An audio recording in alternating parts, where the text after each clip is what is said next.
Good morning, Namaskar. This is your friend, reliable friend, Engineer Suraj Singh, registered with IPEA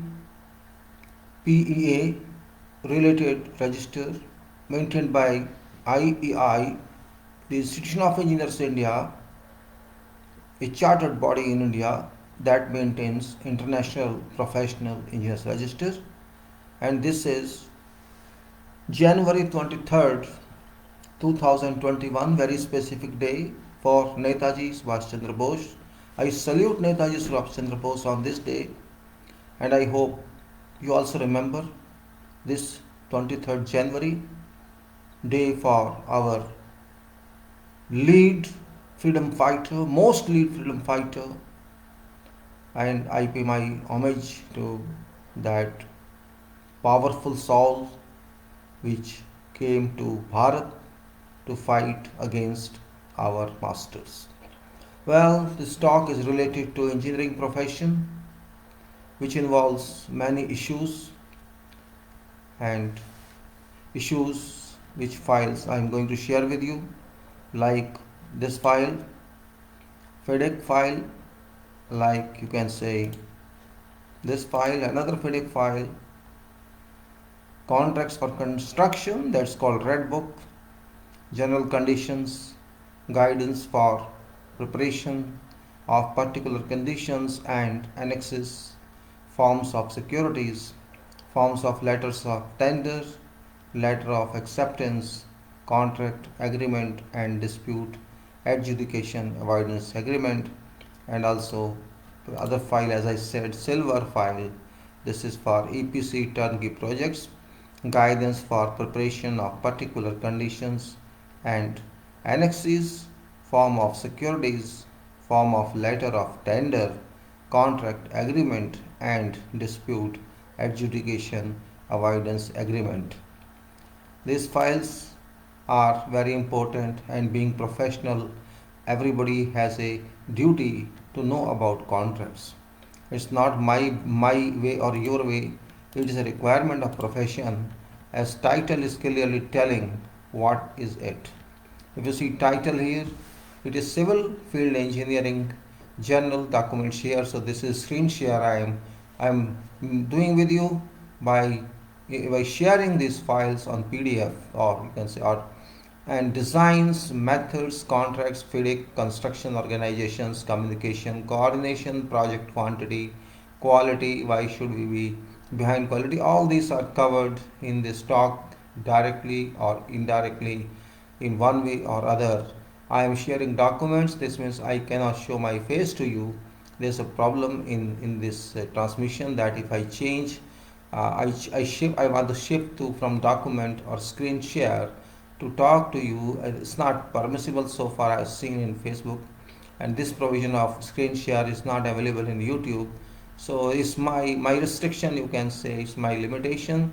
Beyond this I cannot go. So I thought today to share with you these documents of contract, and we have to discuss about this because I've been I've been doing this for many days, after this for many days, and it's really wonderful that I want to talk to you about this. Long back before, you can say a lot back before I did this, but since it is, I think after my involvement on accident, my leg broke on September 12, 2020, and still I am in same problem. But I just say I want to continue. That's very important in life. Whatever little I can do or I am in a capacity to do, I shall like to do. It's very important. My I can say medium of talk is normal English, because this is addressed to all people in world. It's not only for Bharat India. This talk, this address is for whole world. So I will only speak in very simple English so that everybody can understand what I'm talking regarding profession of engineering, as well as engineering profession involves many types of contracts. So my target today is contract and coordination or you can say contract related issues which are very important for everybody, without which no work can be done. That is fact of life. We cannot deny this fact. If we deny this fact, this means we do not want to accept reality of world. That is really very, you can say, unbecoming. So we can say this book which I am looking now is red book, and this is silver book, and this is my certificate. I cannot show other certificates because I have only PDF format of this. So it is now red book, which I am calling typical sequence of principal events during contracts for construction. Now why I am bringing to you all this? Because contract system is followed all over the world. You know it very well. It's not that it's restricted to some areas or some countries. It's all over the world. Contract, you know what's contract? There's no specific explanation every time. Means two parties work together based on certain agreements, certain conditions which are legal, which can be enforced legally. It's not imaginary or it's not beyond provisions of laws. And there's some consideration factor. One party has to pay to other party, and other party has to work in exchange of that payment under agreed terms and conditions. And this contract means it involves works, and which works are to be carried out in line or meetings. The requirements included everywhere on contract and everywhere on contract documents, and that's called contract. Actually, this means contract is nothing but equal to a document agreed by two parties. One party that pays, one party that receives some, one party that seeks some work, other party says, I shall do for you this work, and I'll get this, you will pay me this money, and I'll in exchange give you this work. That's what's called contract under legal terms and conditions and under contract laws of respective nation. In our country, Bharat, India, it's Indian Contract Act, while in all other countries there may be respective acts. And these contracts are executed, contracts are drawn, contracts are decided, contracts are designed, contracts are debated under those provisions, and it is according to law. Contracts are drawn and contracts are enforced, and if it can't be enforced, it can't be called contract, because in that case it can't be enforced, called void contract. So contract is very wide meaning all over the world, and particularly when it comes across a profession of engineering, and in particular profession of civil engineering or construction engineering, contract become very specifically highest. Without this it's not one document or two documents. That's not simply saying there will be thousands of documents under contract form it is, which says that what is main point, you have to be paid this much in exchange of this scope of what's called contract form. We call it contract form, in fact. And before that there are so many, you can say, tender document, this document, that document, correspondence. All those which are pre-contract documents also constitute, if agreed by those parties, to constitute contract document from status of tender document or bid document. These contract documents are valid throughout life of currency of contract, and also during dispute resolutions or during maintenance period, whatever you call it.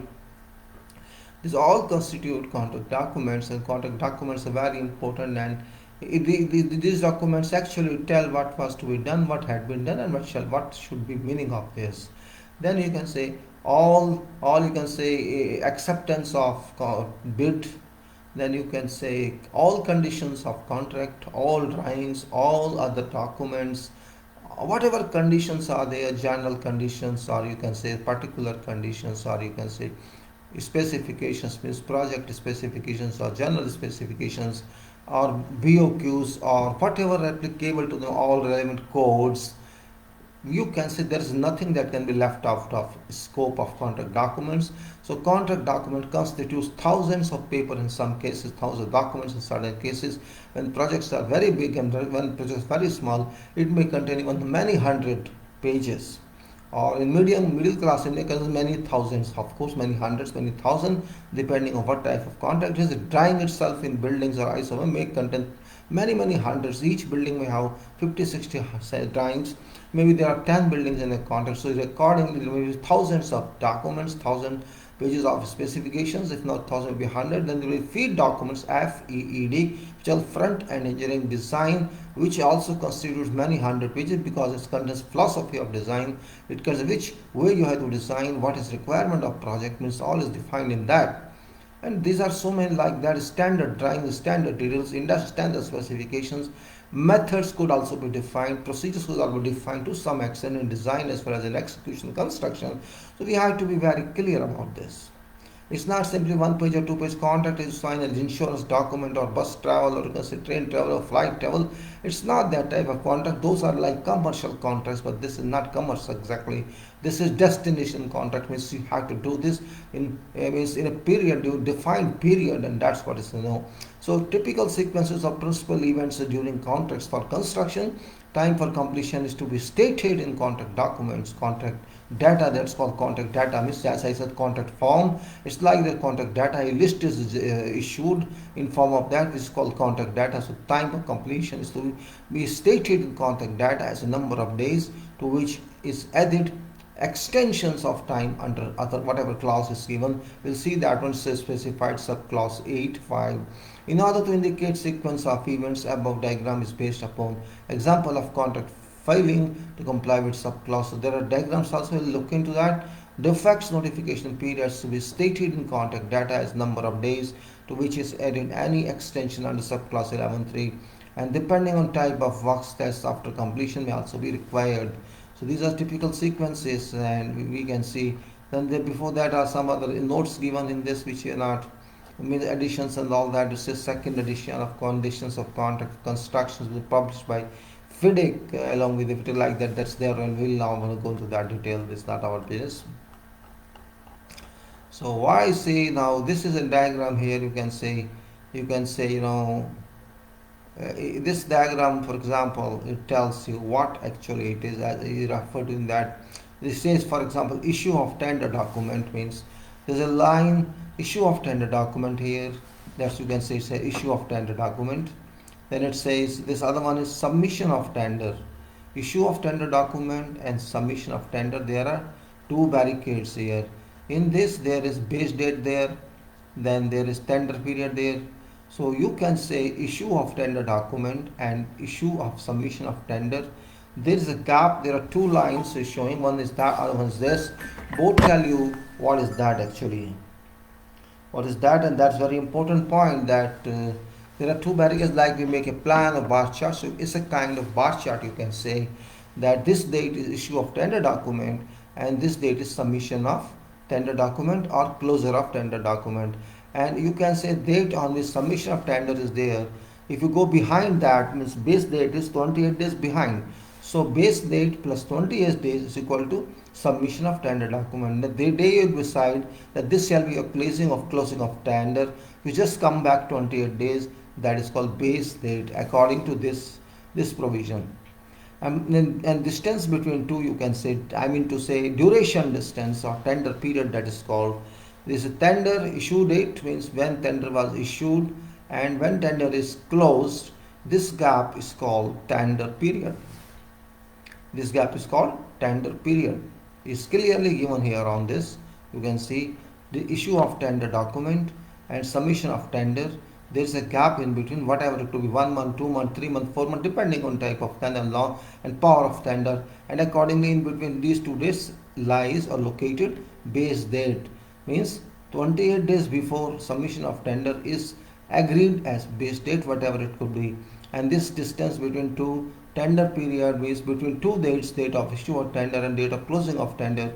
This is called tender period. Just like it is contract period, it is tender period, means pre-contract. It is pre-contract period. Now we come forward, we understand in a simple way. When there is submission of tender, submission of closing day of tender, then contractor's receipt of letter of acceptance here. Means when you have submitted when you submitted tender is closed, then they have to process it and it should be approved sometime. So that is called issue of letter of acceptance or contractor's receipt of letter of acceptance. There is a line here. This after tender is closed. So there's no gap in between. It can be on 3 days, 4 days, 10 days, depending upon what type of contract it is. So there is no definition between period of closing of tender and award letter. Now there's another period you can say. It's called delivery of performance security. Now say your tender has been accepted, letter has been issued, then in that case, on that day when you get letter of acceptance, you just have 28 days time. You have 28 days time maximum, you can say. It should be 28 days or minimum less than that. You have to submit delivery of performance security. Before that, when you submitted tender or bid, it was tender bond, you could say, which was mandatory if it was given, which was mandatory if it had been given in your contract conditions or contract form, or you can say data. Now that has no meaning because you have submitted tender. It was you have to accept it, and if you don't accept that, in that case that tender bond or bid bond is forfeited. And it is now question of not bid bond, it's question of performance bond, because you have been given letter of acceptance. This means you are now honored to do this job as contractor, and you have only less than 28 days or maximum 28 days that you have to submit your performance bond. So there is a difference, means deliver performance security, that is 28 days, less than 28 days or 28 days. Once you get letter of acceptance, you have this margin, and this should be used for purpose of delivery of performance security. Otherwise you shall not get that job, and you will not be, there will be chances that you lose your tender bond, because once you submit performance security, other documents shall be released certainly. Now it's time that when you do start project, that is meantime, because this is formality period. I explained to you, formality is over. Now formality has gone. That's something else which we have to consider, that in principle, means what we are going to do now, that is more important. So what it says, we have to see that point. I mean to say what it says, if you understand this diagram, you will have a good picture about contract organization, how contract is organized, particularly construction contract. We are talking about red book, remember, we are not talking about something else. FIDIC red book. Red book means where design is provided by engineer or owner and work is carried out on site by contractor, construction contractor.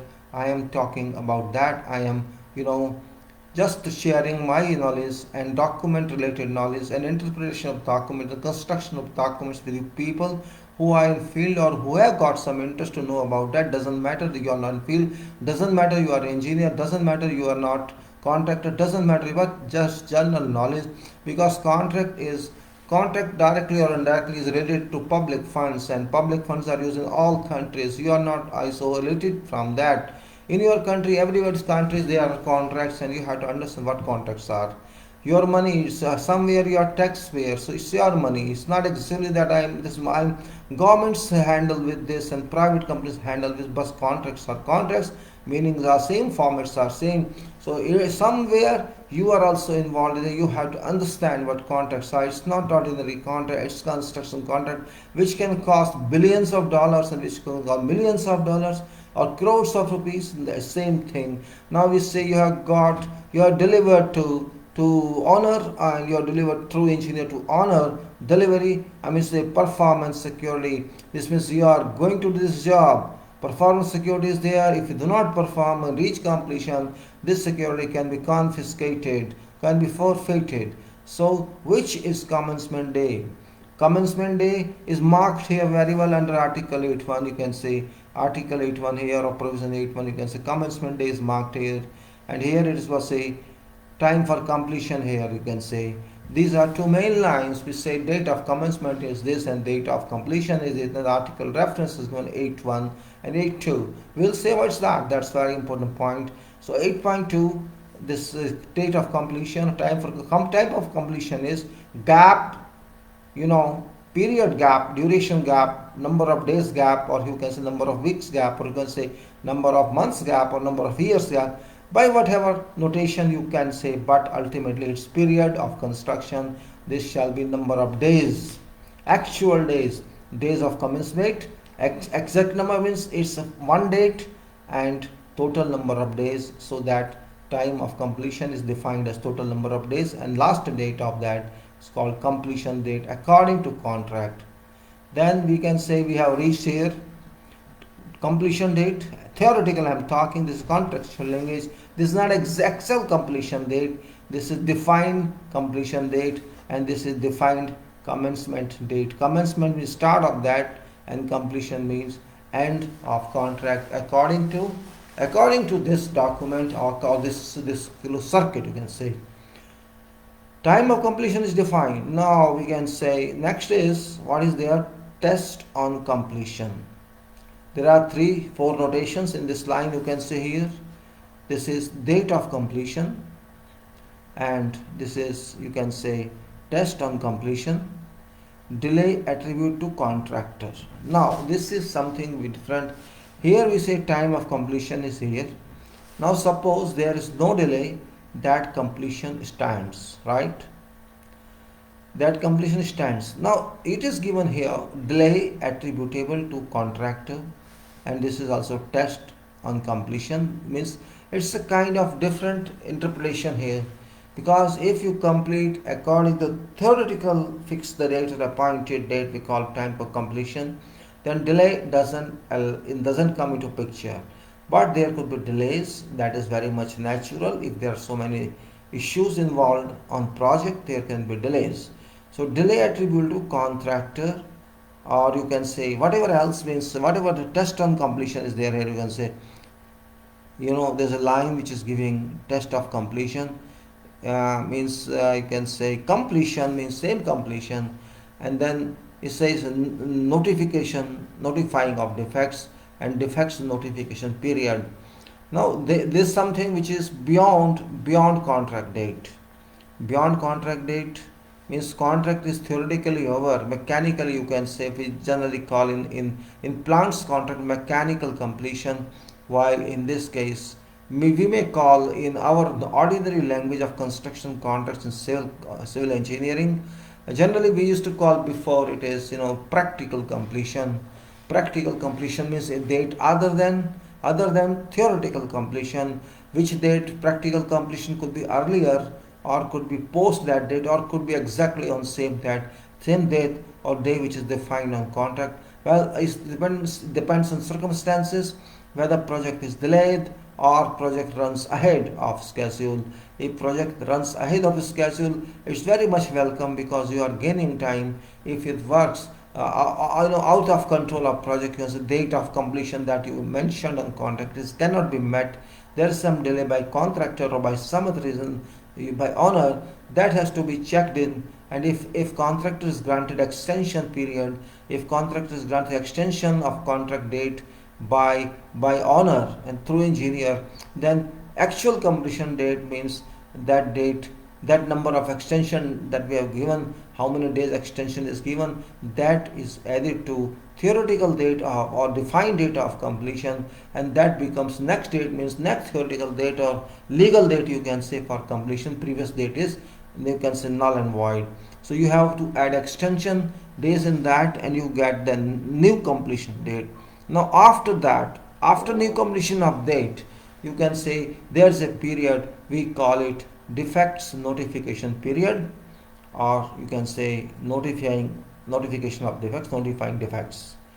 That period is there, and you can say after that there's a line which is saying issue of performance certificate. Previously we talked of performance security here. This was performance security, and now we are talking of this performance certificate. Now what it says, remedying of defects is a period. Here is a remedy of remedying defects, and this is defects notification period. And there is a line, then it is called date of issue of performance certificate.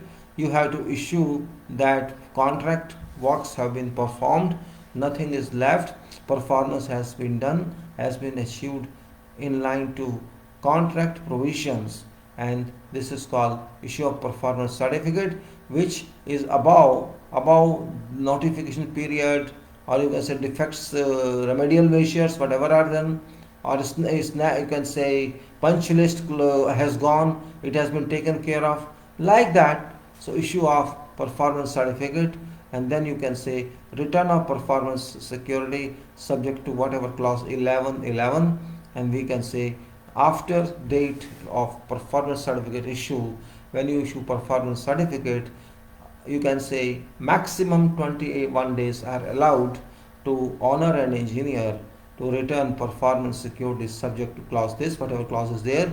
So maximum 21 days, or you can say less than or equal to 21 days. This means date of issue of performance certificate plus 28 days equal to, you have to return on maximum on that date. You cannot go beyond that. You have to return performance security subject to subclause.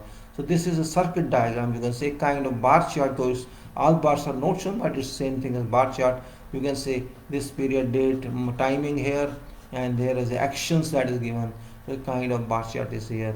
Now we go to, it was titled and title, as you can say, it was a typical sequence of principal events during contracts of construction, and it is now typical sequence of payments, events, and this says in clause 14. We'll go clause by clause, but let us now understand in general means what we are talking of, what shall we be talking of. Because if you understand this as a key requirements or key provision, I think it's easy to understand clauses then, no problem at all. Well, it's a typical sequences of payments, events, and this says in clause 14. Now, what it says there, say each of monthly for or otherwise interim payments, and then final payment, like this typical sequence of dispute events. And so there's another one. So it is, let us say what it says. Engineer receives the contractor's statement and supporting documents. Now we are talking about payment, means how payment are made to contractor by certification of engineer, and then actual payment made by owner. Owner means employer, whatever company, or it may be government, or it may be private organization, or it may be individual. Whoever is employer, that employer is required contractually to make payment to contractor based on certification, which claims certification claimed by contractor through engineer, and this statement of payment that contractor submits to engineer for honor. That engineer scrutinizes that bill, you call it valuation, you call it whatever statement of payment you call it, and once engineer certifies that this statement is valid, it's okay, it forwards to honor for payment. We are talking about that. It could be many intermittent payments and final payments. Intermittent, because project goes for many years, it may be 24 months, 36 months, 12 months. If it is 12 months, means there are 11 interim payments, certainly, because every month it is conventional to pay on based on whatever performance is done, is affected or carried out by contractor. And if you do not pay to contractor according to how contractor can move, there are certain conditions on contracts and clauses that you have to pay, and these are generally called in common language running payment, or you can call the intermittent payment, not final payment. These are subject to performance and subject to material delivery and whatever other laws that come into, or other provisions of contract come into play. It relates to that, and each month generally it is done. It can be done otherwise also, but generally it is done in some contractors given the minimum amount should be this much when you claim intermittent payments. So in that case, sometimes you can't submit payments because your work is too small, and in that case you have no right to submit. But that is exceptional case. There is exceptional provision generally, because contracts are big, construction contracts are very amount consuming, and it's not easy not to pay the contractor if you want progress. It's therefore very essential we have to understand this point. So what it says, engineer receives contractor statement and supporting documents. Now contractor has to, generally we call it monthly evaluations, work done, and we know there are engineers and there are project managers and there are, you can say, quantity engineers or surveyors. They generally are involved, or sometimes planning engineers are involved to work on payment statements, work statements, you can say. Contractors issue statements. Contractors issue statements for claiming payments with all supporting documents. Supporting documents means quantities and material arrived, and all whatever detail is required in depending on nature of that contract. All documents are submitted every day. Quantification you can say, or you can say approvals of work done you can say, material arrivals you can say, machine arrivals you can say, and whatever is their recoveries and advance payment, security advance payment, all whatever is involved, that statement. Of course it's very big book. When you submit this book, I mean to say hundreds or 50 or 101, whatever number of documents are there, you have to submit according to contract. There are contract documents, and from their information extracted and worked into monthly statement, and that is submitted to engineer for purpose of scrutiny. Engineer means site in charge on behalf of employer. I'm talking of that. Could be engineer, could be resident engineer, whoever said. Ultimately, we call it engineer in terms of contractual world. So that engineer receives contractor's documents which claim payments, and that is a line. You can say here's that line. This is that line, and after that, what happened? It is duty of engineer, once engineer receives those documents of statement, and this engineer verifies statement, contractor submits.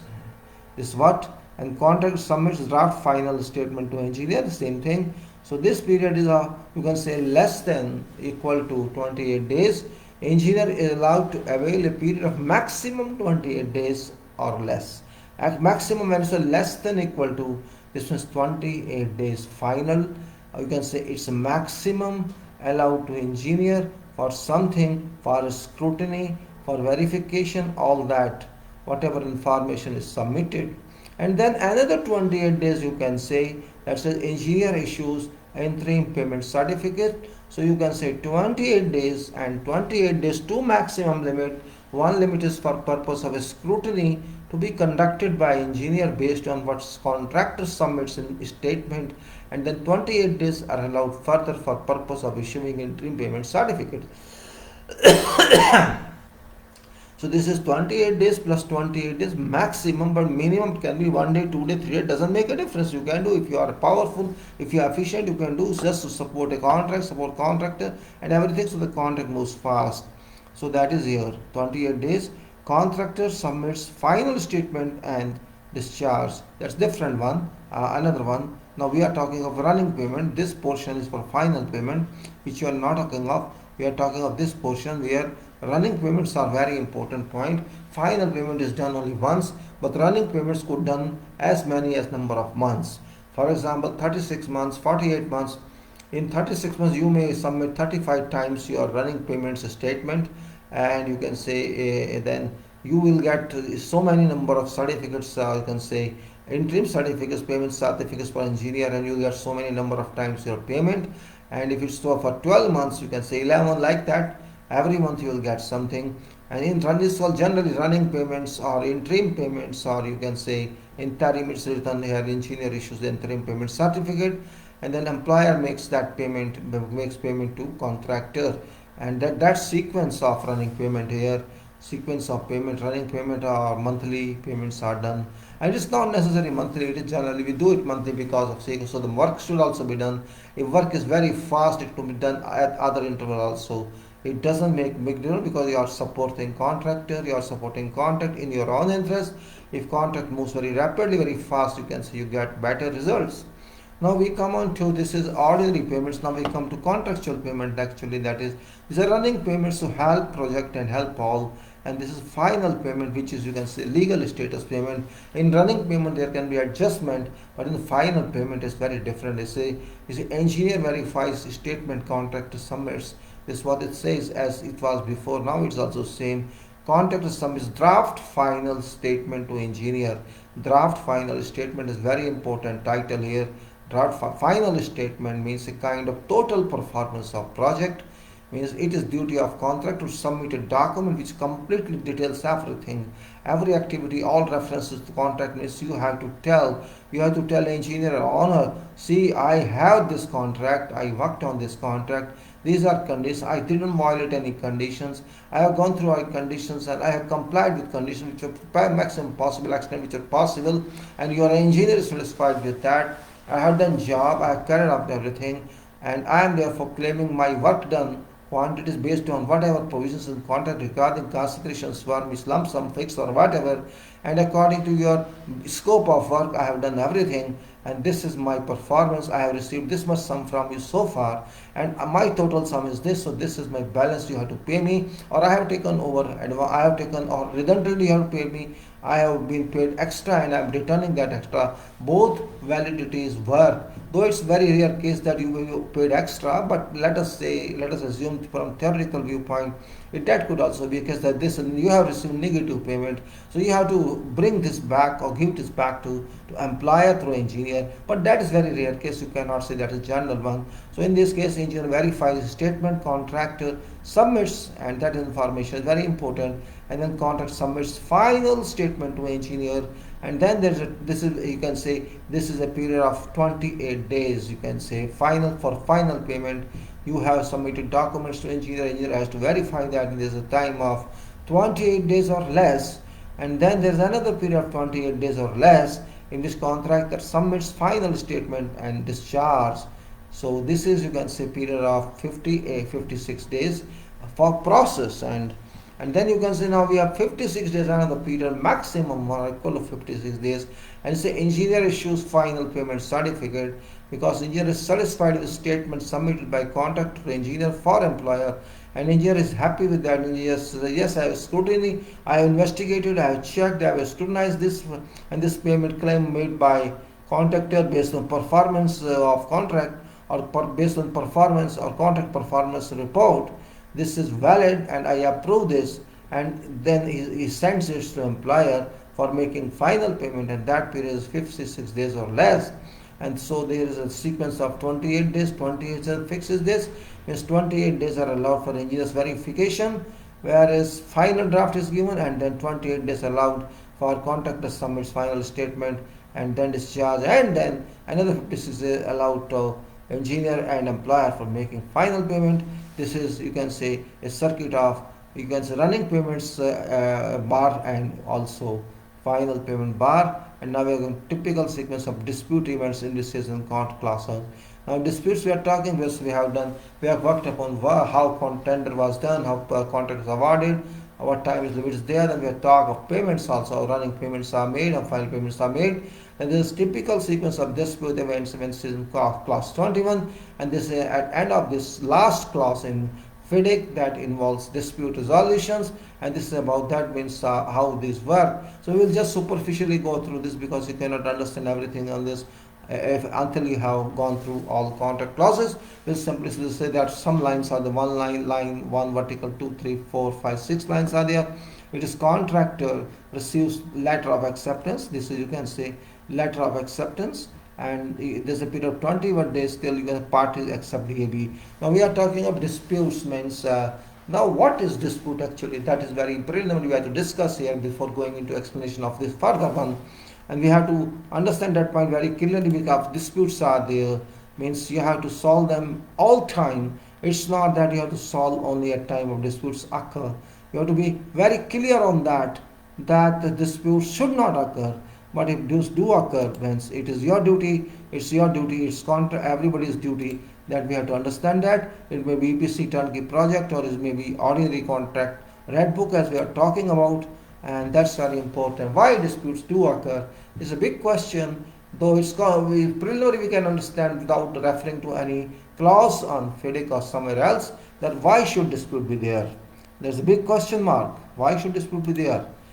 Yes, that's a very question mark, very big mark, and we have to understand that. Why should we ultimately disputes? Well, what is dispute first of all? We have to understand. In common word, we can say yes, jhagda hai, in English, and we call it, I'm not happy, you're not happy, this is dispute. We are two parties, one party we and the second party, one party has to pay, second party has to return work, and this call, and I'm not able to work for you in this time. There was a time lapse, there this lapse, method lapse, and I could not perform this work in time. I think mainly it's time and quality. Oh, you did not perform me according to contract requirement, and the first party would say, I am employer, I have to pay you, you work according to contract conditions, and employer says, yeah, I worked according to contract conditions, but both are not happy. Employer says, no, this work is not according to what I required. Why? Contract says, no, I done better than what required. But when these parties, because one is paying, other one is working, and both say, no, there is something, I don't accept this, but there's a person in between, and that is called engineer. Engineer is owned by neither contractor nor by employer, and engineer is an independent person who has to make sure that whatever work is done by contractor has to be done on the provisions of contract, all provisions, quality, provisions, quantity, provisions, scope of work and drawings and all that, whatever specifications, that all must be complied with. They have to minimum. This could be added, this could be higher, this could be value added, but at least minimum should be. If it doesn't comply, these conditions are such that contract cannot apply that, then contract is at fault. And if suppose there's a lapse on payment on behalf of contractor or on behalf of employer, or if there's delay by the decisions issued by engineer, engineer are unable to issue certain details which are required to be done, and there's a delay on that behalf, that's not fault of contractor. So there are so many issues that can involve payment issue, design issues, or some other, you can say, unexpected issues, like you can say previously we used to call force majeure. Now you can say out of control events which you now be beyond control of everybody. And there are so many other issues, means you can say that amounts to you can say some extension be given to contractor, or something which could not be done by contractor, whatever is in this, contractor must be punished for that. So they are both ways, means after all this is a contract, this is confined to both parties, this is liability to both parties. Party 1 we generally refer it to employer, and party 2 we generally refer it to contractor on contracts, whatever EPC or you can say red book. That is very important point where to understand, means if we cannot simply pass blame to contract because contract is always wrong and employer is right and engineer is right and contract is wrong, that policy doesn't exist on real contracts. Means I'm not talking of sense of contract, but I'm talking about essence of contract. Contract means both parties are equal, because contracts are constituted, contracts are designed based on equity contract, equity condition. Both have equal rights, both have equal freedom, both have equal responsibilities, both have equal obligations, and both are responsible to each other under same law. Both are responsible to be public in that area, because generally contracts are managed by public funds, and if it's your exclusive private, that's something else. But when it is mega projects, or you can say it's project that is government project or something, public projects which are funded by public, it's the duty of everybody to be a part of that. All stakeholders are responsible for that. It's not simply employer or simply you can say contractor or engineer, but all the stakeholders which are given on project charter, means that they have liability, they have responsibility. If there's some big problem with contract, means it's a problem for all stakeholders. And that's very important point here, means we have to say, if disputes first of all, disputes should not arise because one party is employer which commits on contract, I'll pay you this much amount for this scope of work which is described here in this contract, and you can go word by word, term by term, sentence by sentence, whatever is this, and whatever references are given, a drawing reference, a specification reference, or contract references, whatever could be there, all make contract, all participate in contract, each and every page participates in contract. Generally, we used to say that employer's representative used to tell contract, you have signed each and every page. You did not sign only contract form, you could not sign only this, but you have signed every page of this contract, every drawing, every specification, and each one. So you are responsible for everything, but same thing applies to employer also, because employers also signed each and every page. Employer is also bound to comply with all those conditions, and if employer fails, it's fault of employer, and if contractor fails, it's fault of contractor.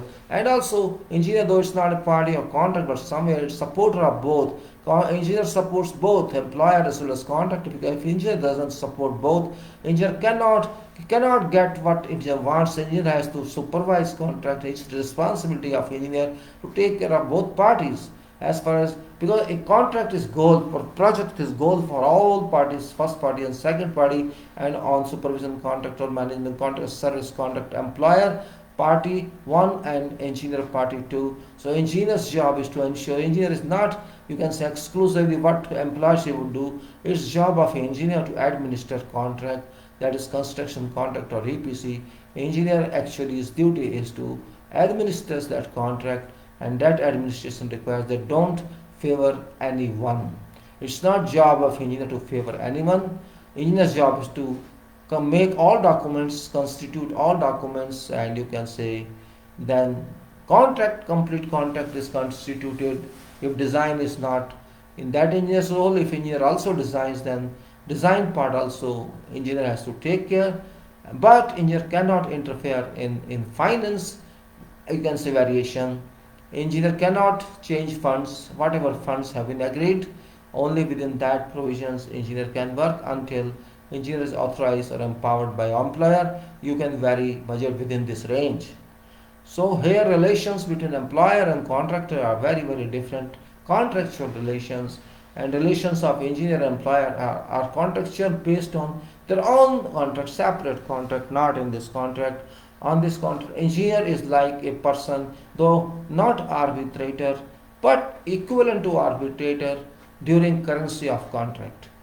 During currency of contract means when contract has been running, whatever number of duration, whatever contract duration it could be, during that period, it is engineer who is number one, you can say a kind of authority on contract to handle contract in all respects. If it is design included, design respect, and if it is totally construction respect, every care has to be taken by engineer on behalf of employer directly, though it's not, you can say, you cannot, its independent position is independent to an extent, quality, quantity, standards and times and all whatever is given is included within contract documents and in the terms of contract and all other attractions on contract, you can say.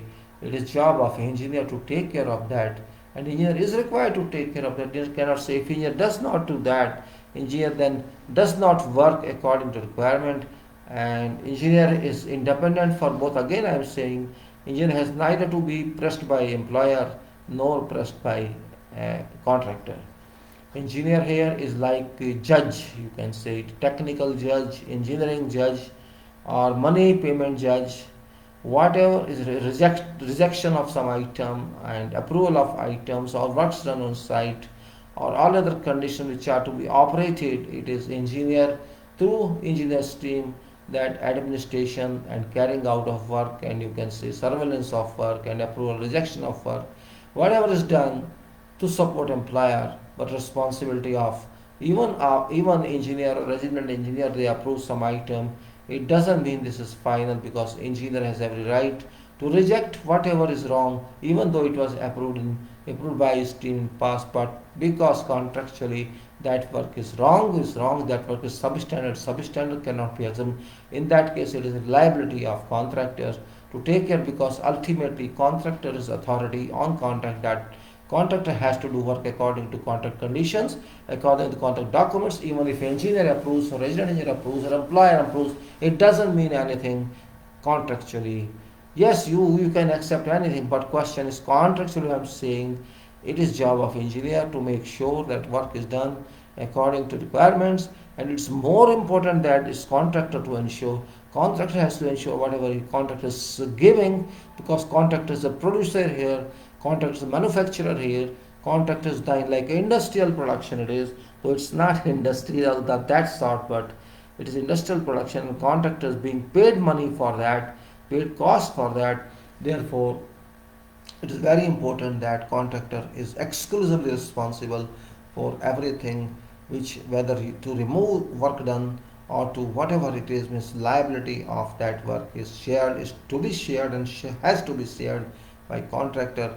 This is what it is. And in case you don't accept what the engineer decides, during currency of contract, engineer can decide anything if there is both parties do not agree on that. Suppose this, you can say employer doesn't accept payment certificate made by engineer. Engineer says no, this is okay, you have to pay.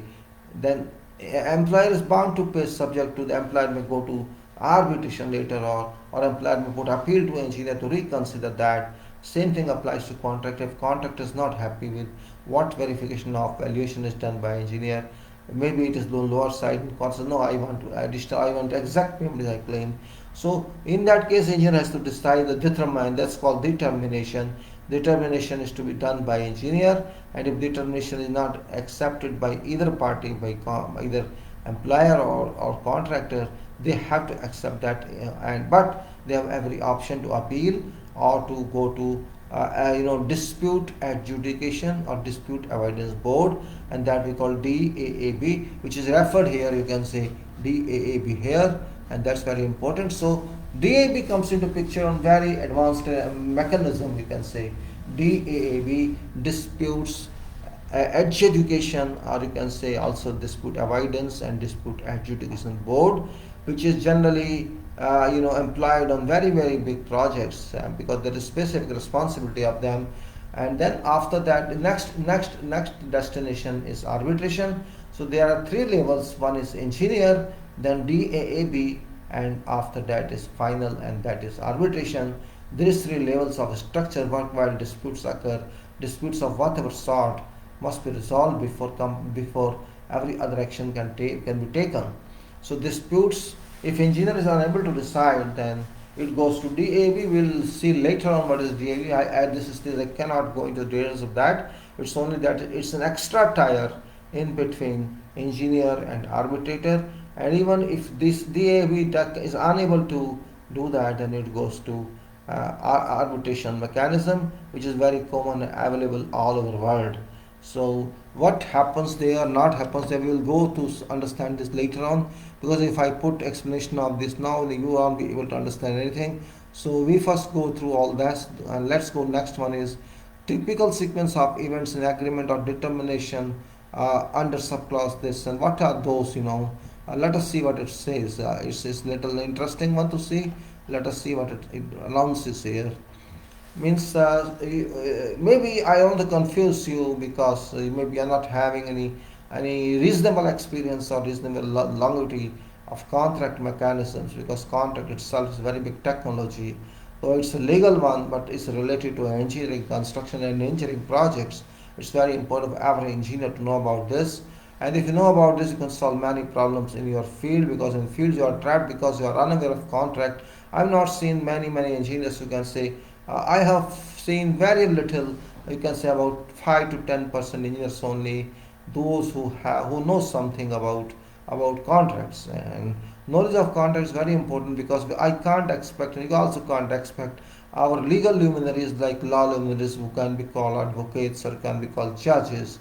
They know much about this, because they are only legal theoretical. They do not know what's happening, because it's not 1 day job or 2 day job. It's not a criminal case of murder or something. It's job that moves on for years. Contracts moves on for years. This is different kind of world. You have to immerse yourself in those conditions. If you want to learn those conditions, if you don't want to really learn those conditions, you can say, oh, I am advocate, I understand law, I am judge, I know this. No, you don't understand anything. I'm sorry to say that. You are not that level that can understand contract, what's happening on site, what happened years on contract, or so much work is done there, has been done there, thousands of workers involved there, and you can say so many transactions are conducted.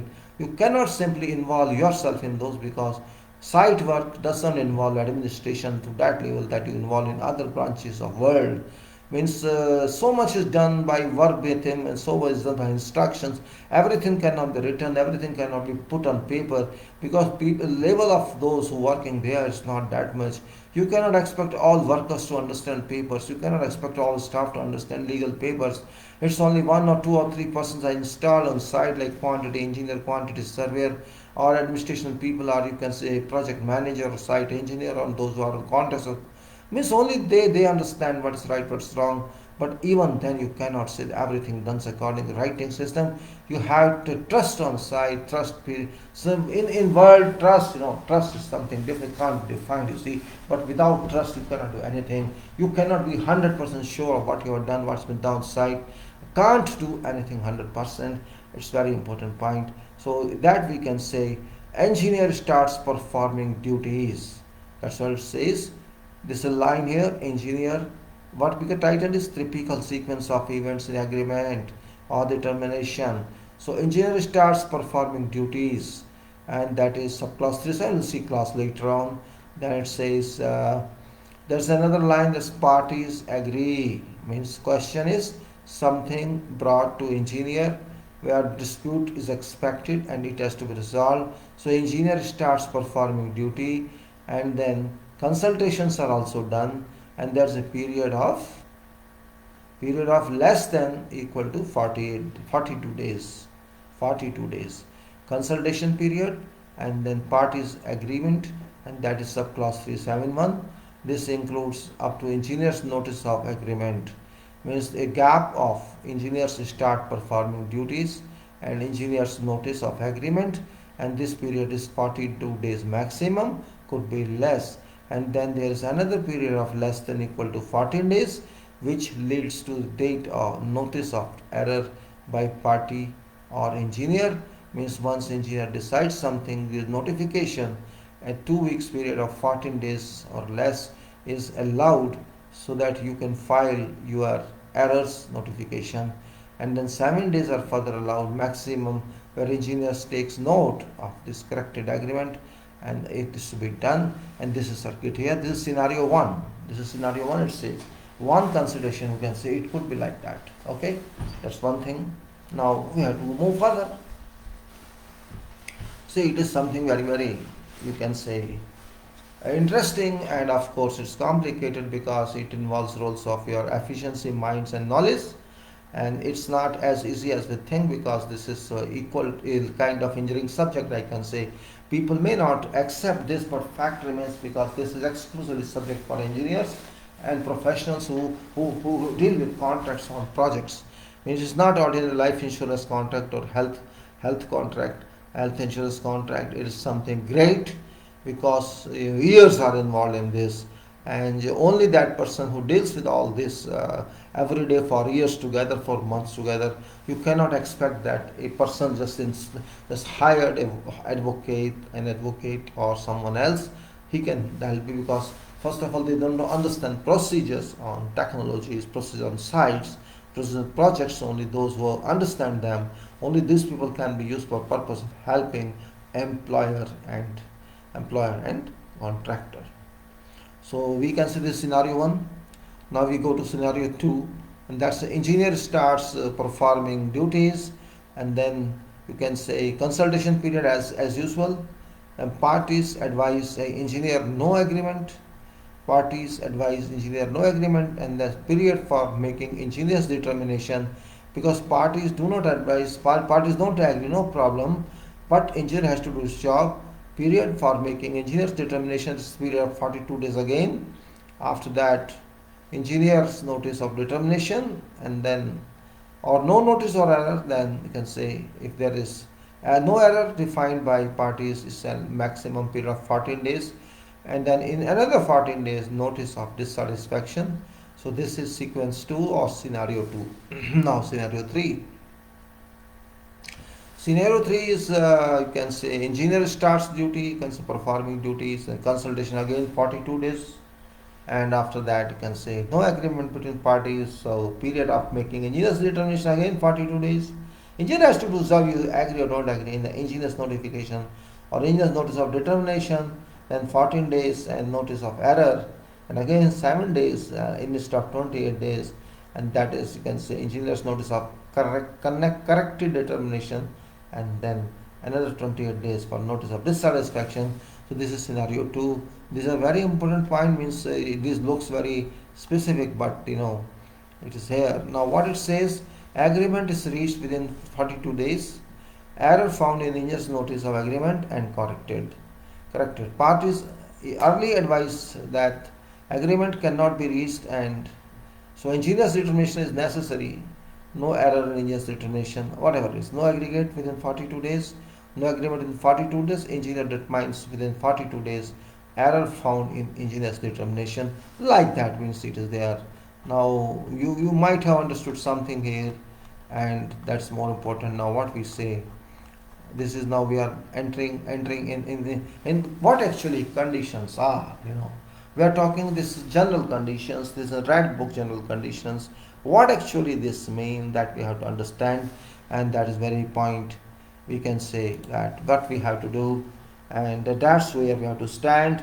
Its understanding may not be easy for those who have not experienced, on site or construction projects any time, and it can cause problem for them, because you have to understand what is contract, how construction moves on site, because it takes years together to stay on site. And of course in many cases 24 months, 36 months, many even administrators or engineers who are deployed by contractor, as well as those who are deployed by employer or engineer, they could be transferred from one project to other project, or many could be redeployed, or it could be in demobilization for many senior staff, and also replacement of those by other one. So that becomes very complicated activity, means one goes, other comes, other goes, other comes.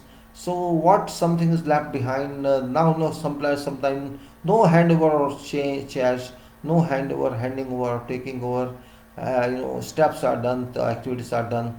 So what happens, you cannot find sometimes a kind of situation is, suppose I join as a project manager on some project on behalf of contractor, and I'm told that so many engineers have changed hands there. In that case, it will become a problem, because I have to first collect all information, and that's not easy in those environments where people don't believe in writing too much, people don't care for these contract documents. There are thousands of workers on site. You can't expect that they know what is contract. Some, they are interested in physical work, they can do their job, but ultimately control point absence. Control point is absent. That's very important point. Control points is a person who can coordinate, and that's where coordinators are required. Coordinator means project manager itself is a coordinator. There's no separate coordinator. It's duty of project manager, site agent, you can say, on behalf of contract to coordinate. It's duty for engineer on behalf of employer to coordinate.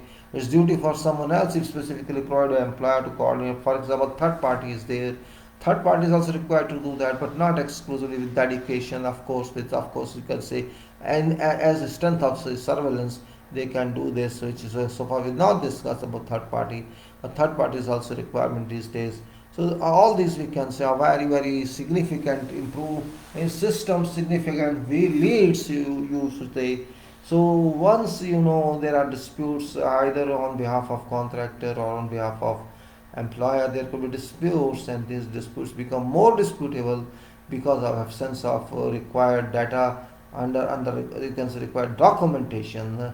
Documentation may be perfect in some rare cases. I've not seen until you start project from since beginning itself, employing very educated and experienced engineers, those who have specific hand on documentation and on controls on site. They may have good record, but you generally can see that on construction project records are not always available. If you even ask for, they may not respond to you, because they themselves don't know what is there. Though everything is specified, everything is mentioned in contract, what is to be done, what is not to be done, but who reads and who all that. The reading is not easy.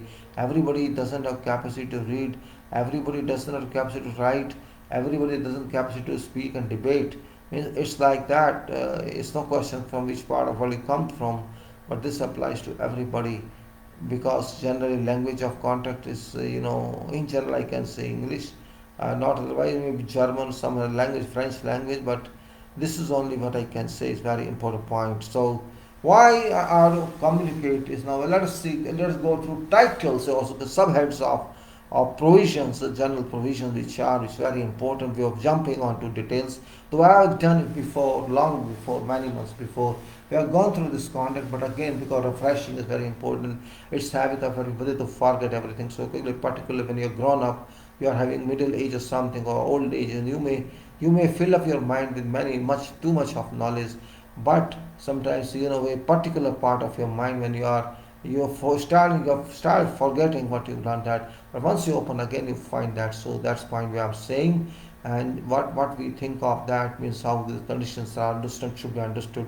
It's duty of everybody to understand. You may apply or may not apply, it doesn't matter, but You think you are an engineer, gone through engineering degree and education, you've gone through many projects and learned a lot on that, but that learning is not simply learning. We got forget, otherwise you must also record that. And what you have to record, that's also important from point of view disputes. So you can see general conditions, what you say like that I go to. You can see this on your screen itself.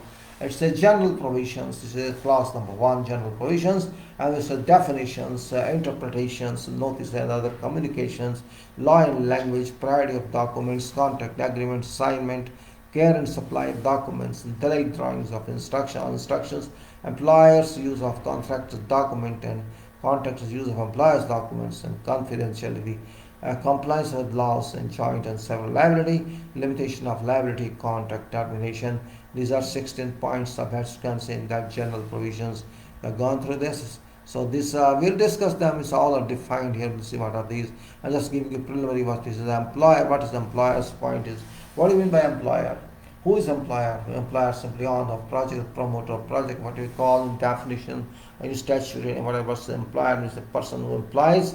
Head of project. You can say who finances everything, who is responsible for that project, each and every respect of law and otherwise, that person we call generally employer, or you can say boss, though it's not boss, yes, in our own dealing in social basis, we cannot understand legal terms always, so you can say, yes, this is boss, this is, you can say, this is doing this project and investing, and so employer is paying to engineer as well, employer pays to contractor, or employer is responsible for all other expenses, pre-contract or pre-tender and post-contract, all whatever, once contract is completed, contract is performed and documents are given back to engineer. That stage is there. So employer is that power which is responsible for total responsibility, total liability, and whatever happens on site on behalf of employer is very, very important point. We cannot say no or yes. It's very important point in that case.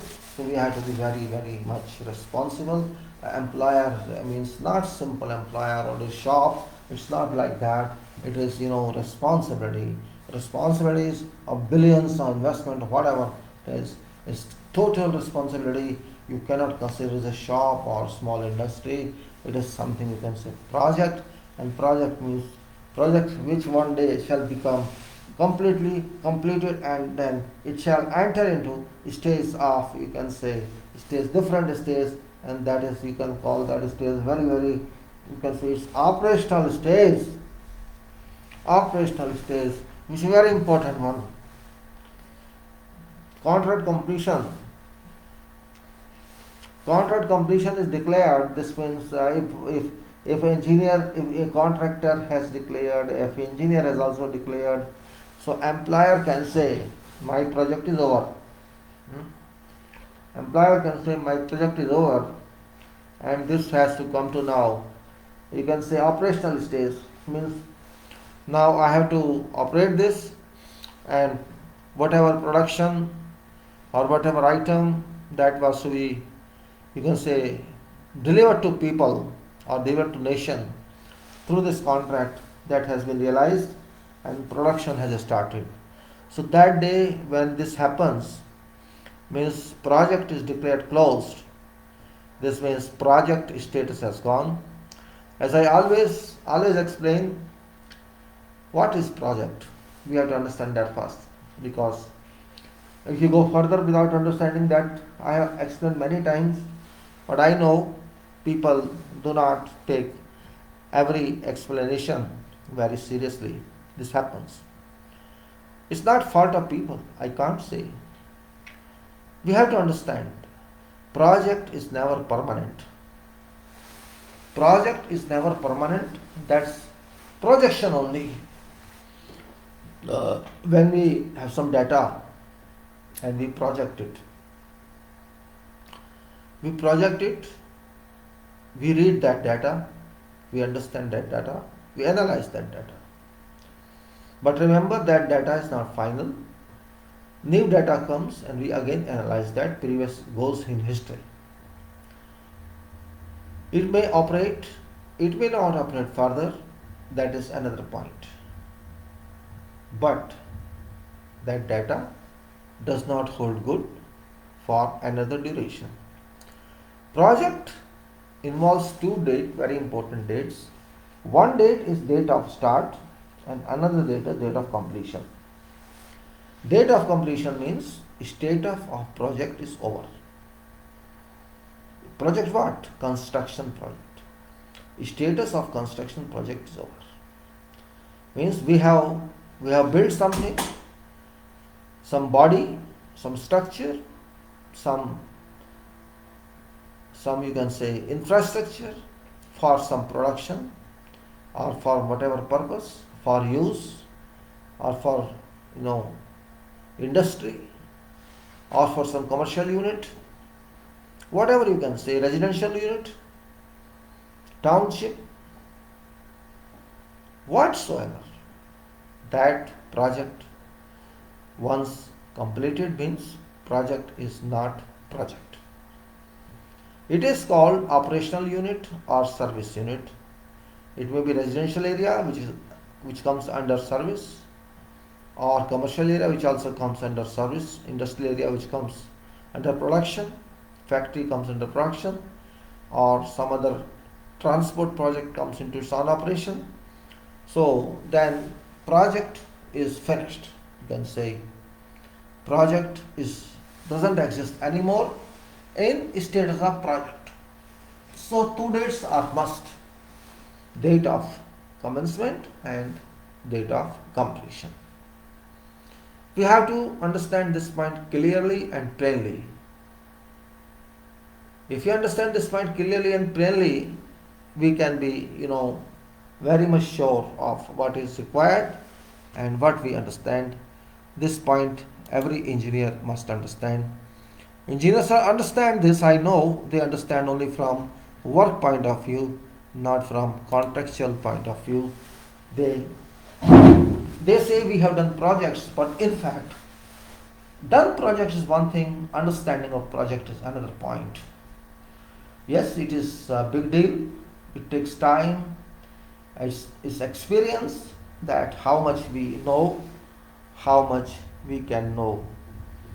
Knowing and how much we can know, these are different.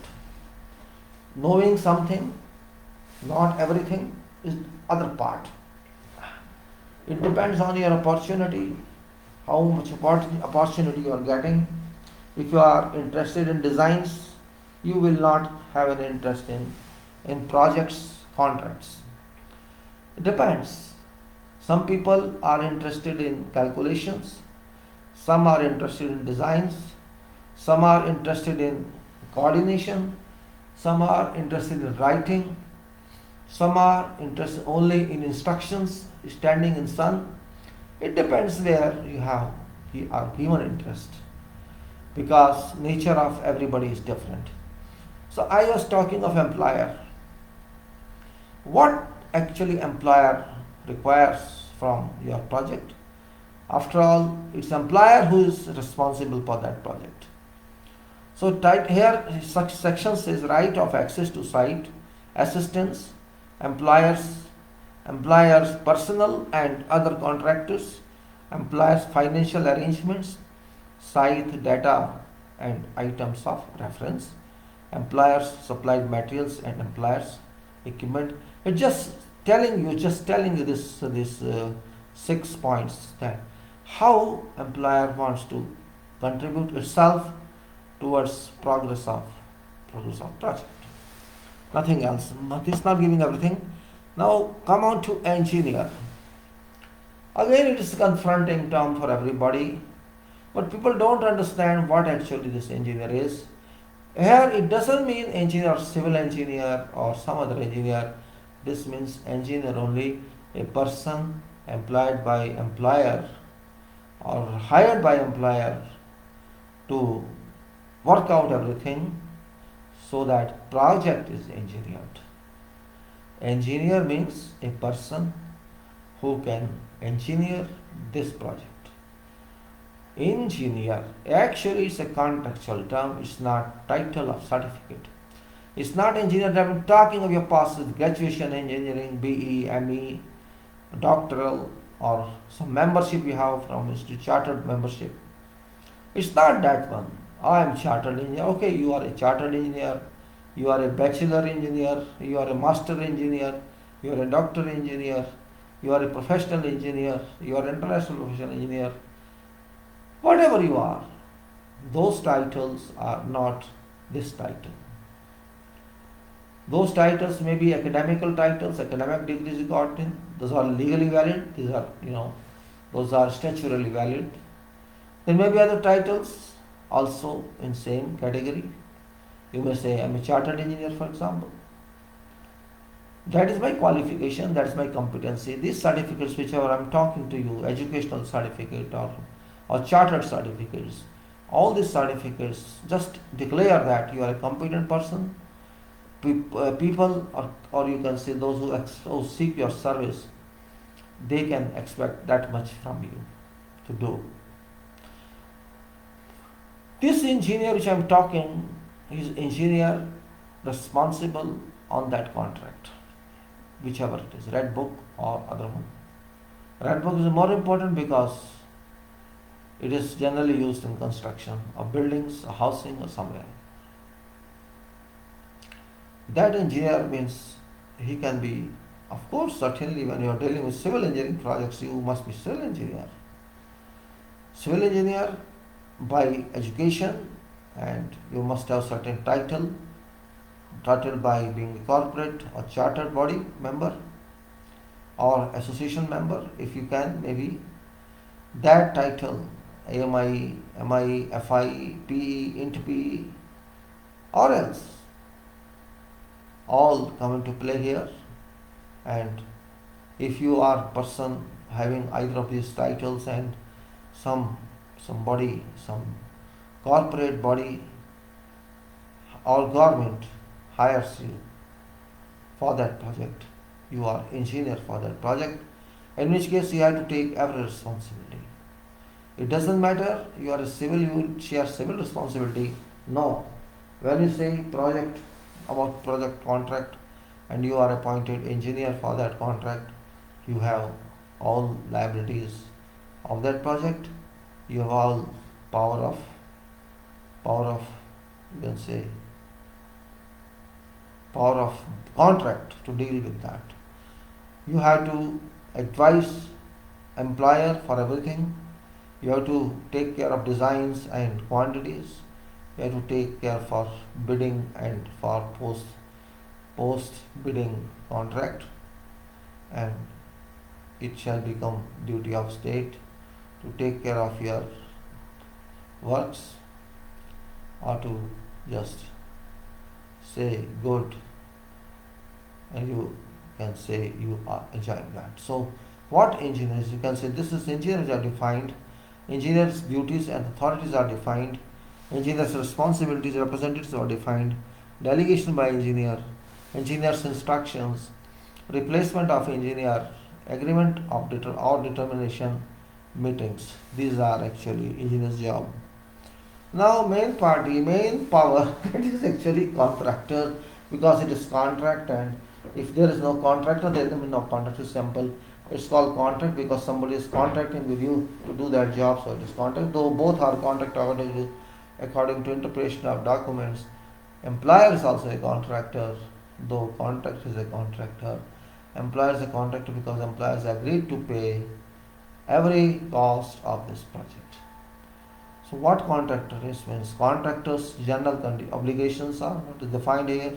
Performance security, contractors representative, contractors documents, training, cooperation, setting out health and safety obligations, quality management and compliance verification systems, use of site data, sufficiency of accepted contract amount, unforeseeable physical conditions, right of way and facilities, avoidance of interference, access route, transport of goods, contractors' equipment, protection of environment, temporary utilities, progress reports, security of site, contractors' operations on site, archaeological and geological findings. These are what are defined you can say under contractor scope, which is contractor scope actually. Actual scope to be delivered, work within this actual scope to be delivered by contractor to employer through engineer are confined within this, though maybe more, but maximum you can say, if you find when you go through these conditions, we shall certainly understand very easily. Now we are just going through blue pages, pre-document consideration. That is a very important point. We have to be. After that, then we go to subcontracting. Subcontract is also part of contracting. We cannot isolate that because they can be subcontractors or they can be nominated subcontractors. Both can be there. Subcontractors are elected by engineer, whereas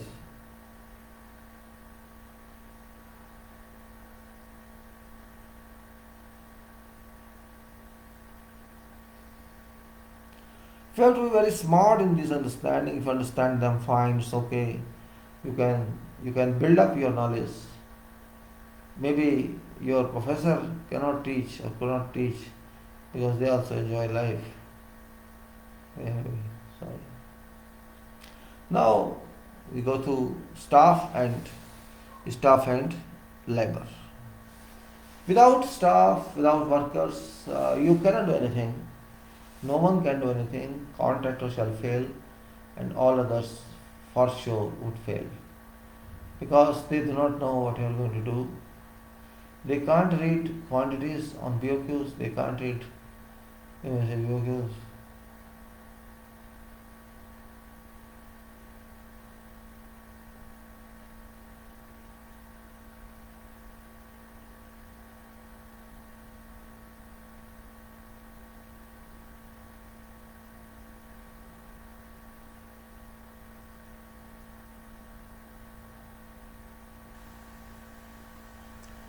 Staff and labor. Can you do without them?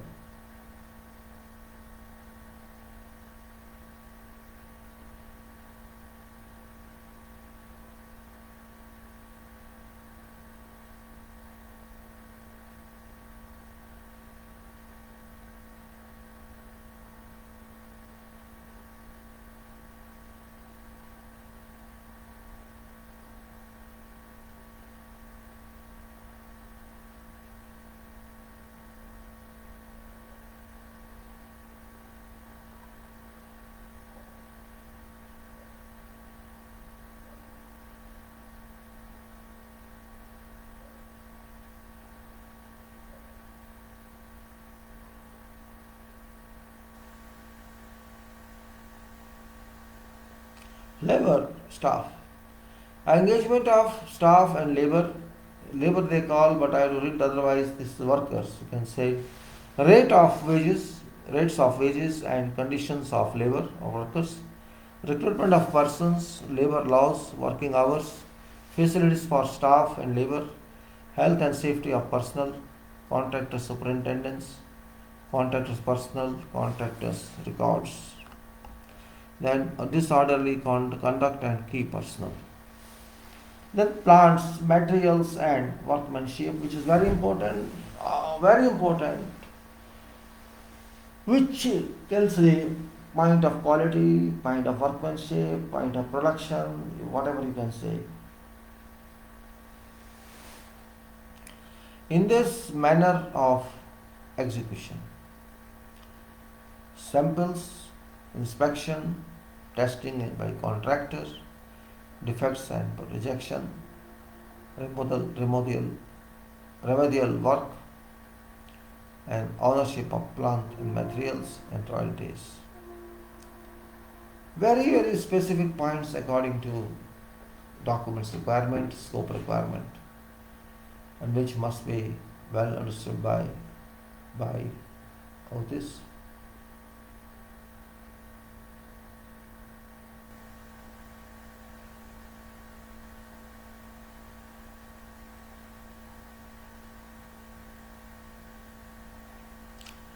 And then you can say commencement, delays and suspension. Commencement, delays and suspension is also very important part.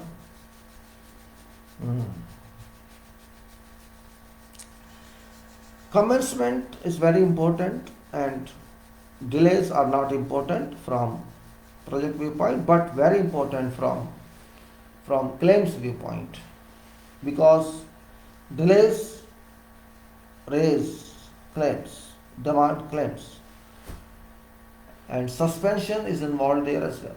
Suspension, a dangerous game, but there would be reasons why it is applicable.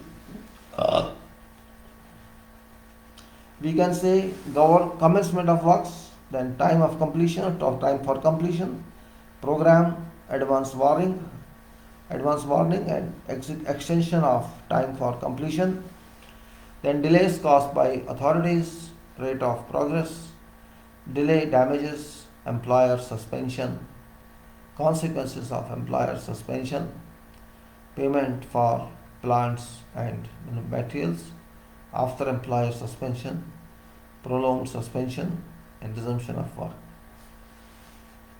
And then test and completion. And then employers taking over like that. There are so many other clauses. We know that they're long, very long. We have to understand them. There are about 20 clauses in all, and 21 is about disputes. So now we'll discuss about all this later, because I don't want to heat up your mind in one go. So it's not very difficult, as volume is volume. Everybody cannot pick up everything in one talk, 1 hour, 2 hours, 3 hours. Everybody cannot digest that. That one. It's already, I think, 1 hour 26 minutes, and it's of course very boring. I know it's very boring discussion for those who want entertainment type talk. It's not entertainment type talk, it's very serious talk. So entertainment is always not good, because we are not living for entertainment, we are living for solving problems. Those who have high education and who have fertile minds, they cannot tolerate stupidly like me and like someone else.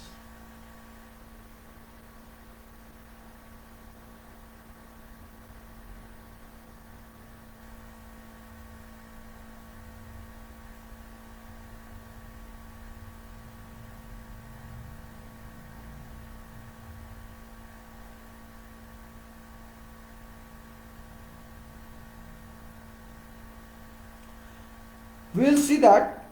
Before that, now we'll see later on, we'll go to now certain explanations of some we have used. Everything should be clear first of all, means whatever we discussed so far, should be much more clear. Because here, those who are cramming students, those who used to paratype, for them maybe it's no problem, because problem lies only in language, otherwise no.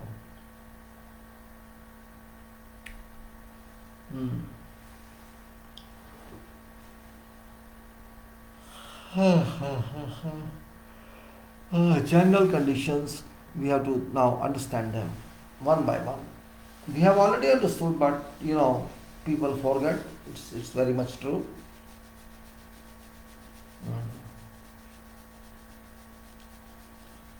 I will take this time sometime, then I'll shift to another video that is regarding English language. Because in the evening I'm not getting signals. So let me see how much time can I talk on this. And I need at least 1 hour or 1.5 hours for that, which is also very interesting one. Because if we do not know language, it's difficult to be very active. Very active is important term here because language wise we have to be active first. Okay, this is contract and you can say I mean, I'm also getting tired. No problem, life is getting tired. It is that one, but you can help it. Of course, I'm getting a little cold, so I wear my shoes. I wear my shoes back so that I remain heated up because my problem is it's not summer and heat, and heat is required for body. My left foot is now a problematic one because of when I keep my foot out of shoes, it starts doubling in, and when it is, and I'm finding difficult even wearing this. Oh my time! I am broken. I am broken. I am talking to you people, maybe you are not able to answer me, but I am assuming you are listening to me, not now, later, when you view this video, that time too, and it's okay. I am not getting response, but everything cannot be responded, I know. But this time, this contract is very difficult to understand in its essence. It takes sometimes years to understand clauses, not in language but in effect. Understanding the language is not a problem. Understanding effect of this, you can say, effect of these contract clauses, which is not very easy. It is troubling sometimes, and that's what I say. And that's the only reason that I want to involve myself for explanations, and particularly in screen share. If I explain without a screen share, you may not even pick 10%, and I shall start sleeping in that case. That's not good, but this is something, if not all, engineers should have good knowledge of contracts. I cannot expect contractors to have good knowledge, but fact remains that contractors do have good knowledge of contracts because they repeat this contract every time they win some contract or they deal or they execute some contract. Even if they are subcontractors, not main contractor, they have good knowledge of contract. But unfortunately, those who should have good knowledge of these contracts, they do not have. And they are our engineers, because engineers think this is not their field, this is not there to do. That is wrong. It is professional practice that you should know this. Now, provisions. It says in contract, following words and expressions shall have meanings stated except where contracts requires otherwise.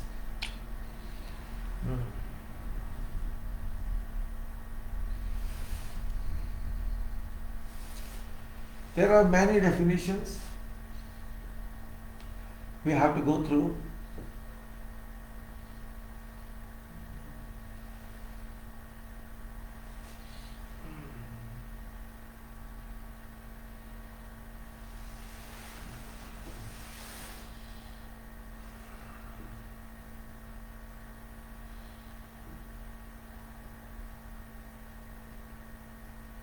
You can read, meanwhile I will talk to you. in a couple of minutes. You read it.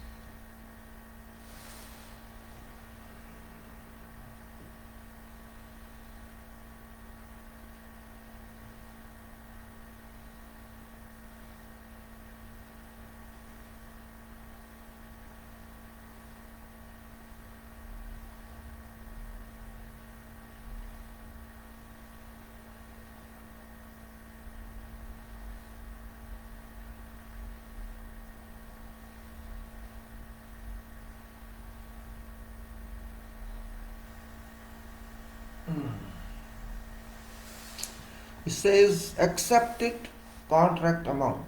Accepted contract amount, which means amount accepted in letter of acceptance for execution of works in accordance with contract. Which means when you get letter of contract, it will not simply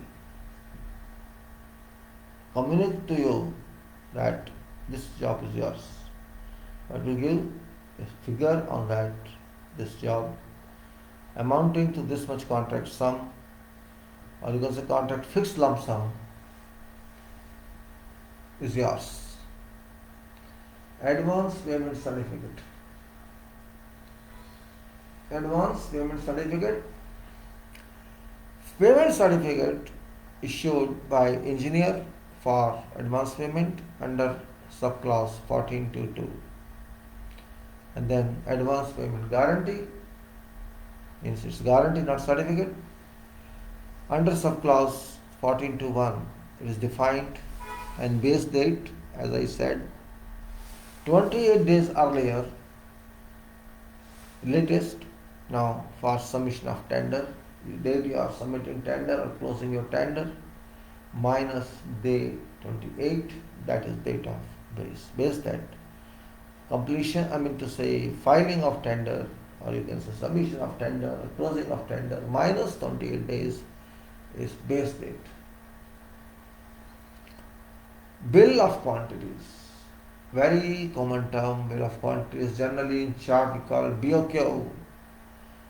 Document entitled bill of quantities, whatever. If it is included, though it's not very significant part of lump sum contract, but it means something because it tells something, such items indicated and rates are there. So that is very important. Why it's important we will see later on. Claim means dawa, request or assertion by one party to other. That is, you can say, means a request or assertion by one party to other party for entitlement, or relief under whatever clause of these conditions or otherwise, in connection with or arising out of contract or execution of works.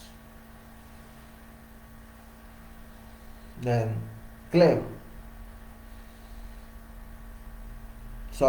commencement date.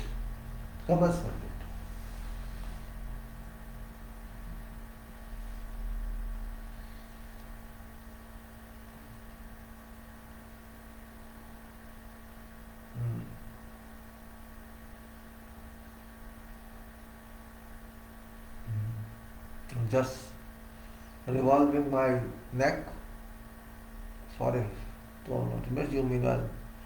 Commencement date means date stated in engineer's notice issued under subclause 8.1.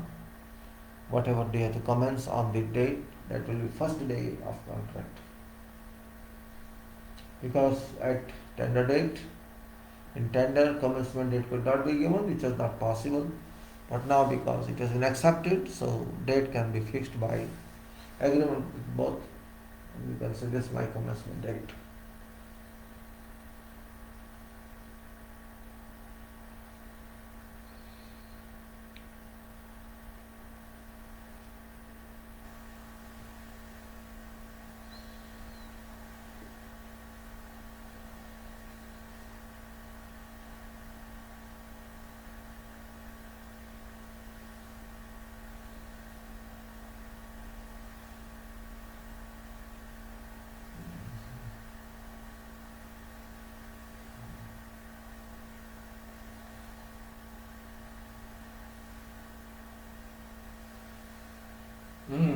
commencement date, we have fixed date, compliance verification system.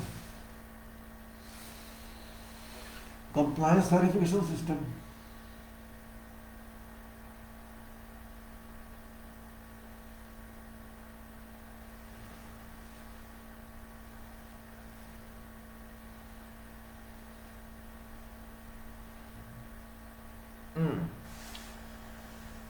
Compliance verification system to be prepared and implemented by contractors for works in accordance with subclause 9492.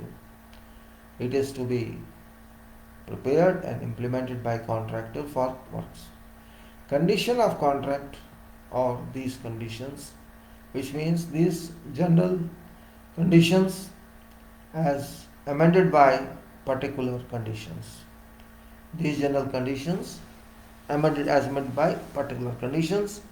So particular conditions are there. We both are conditions of contract, general conditions and particular conditions.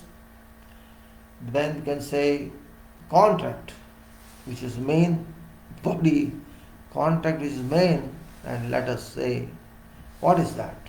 Contract. It can be defined many number of ways. Let us say what this document defines. That is also important.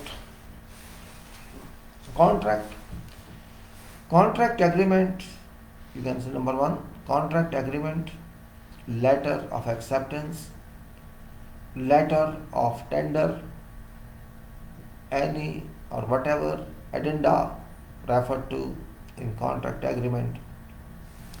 These conditions, specification, drawings, schedules, contractor's proposal, joint venture undertaking, if so applicable, further documents, if whatever it is, which are listed in contract agreement or in letter of acceptance.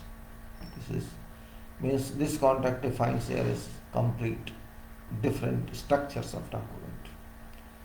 Contract agreement. Contract agreement means both parties have entered upon in accordance with provision 1.6.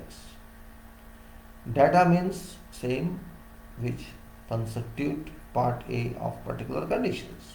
Contract data is part A of particular conditions. Now, price means price defined in contract, and contractor means person named contractor in letter of tender accepted by employer, and legal successors and title of such persons. Legal successors are also included. So there is sum of employer and legal successors is mandate. Contractor's document. We had seen this time which documents, now contractor's document and contractor's equipment, both. It's very important point here. Contractor's document, documents prepared by contractors, including calculations, digital files, computer programs, and all other software, drawings, manuals, models, specifications, and other documents of technical nature. Contractor's document. And also equipment, contractor's equipment.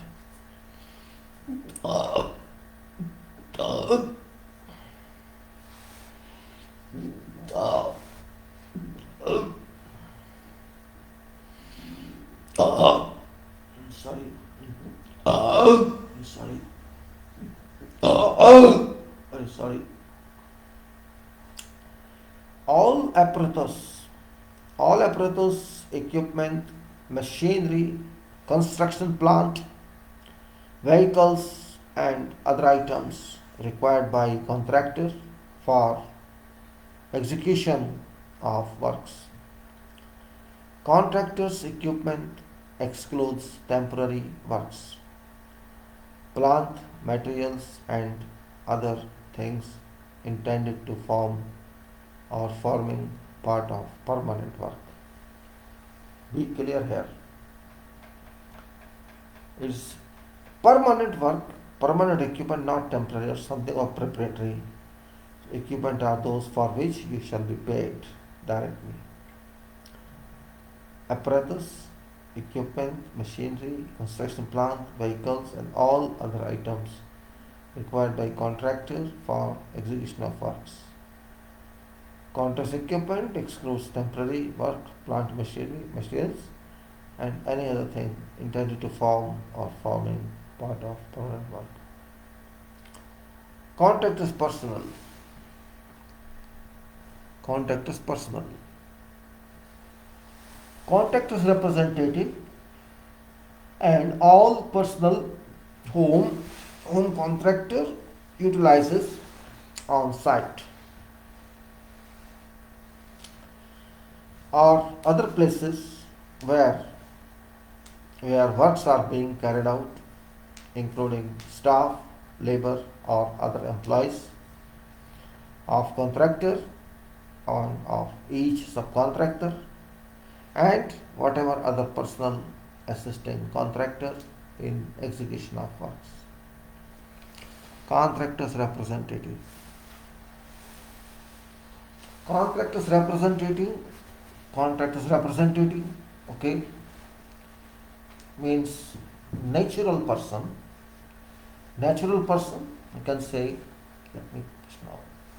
natural person, you can say named by contractor in contract, is appointed by contractor under subclause contractor's representative who acts on behalf of contractor. So this is contractor's representative, a natural person which is named by contractor in contractor appointed by contractor under clause, given clause. Cost, what is cost? This means all expenditure. All expenditure, measure all expenditure reasonably incurred, expended, spent. All expenditure incurred, reasonably incurred, or to be incurred by contractor in performing contract, whether on or off site. Whether on or off site, including taxes, overheads, and similar charges, but does not include profit when contractor is entitled under subclause of these conditions or to payment of cost. It shall be added to contract price. This is cost. Cost plus profit means cost plus applicable percentage for profit. Cost plus applicable percentage of profit stated in contract data. If not stated, 5%. Simple. Profit is 5%. Cost plus percentage, cost plus profit, you can say, means cost plus applicable percentage for profit stated in contract data. If not stated, 5%, that is 5%, such percentage shall only be added to cost, and cost plus profit shall only be added to contract price. Where contractor is entitled under a subclause of these conditions to payment of cost plus profit. Country means country in which site or most of it is located, where permanent works are to be executed. DAB. Now DAB is very important here again. You can say DAB.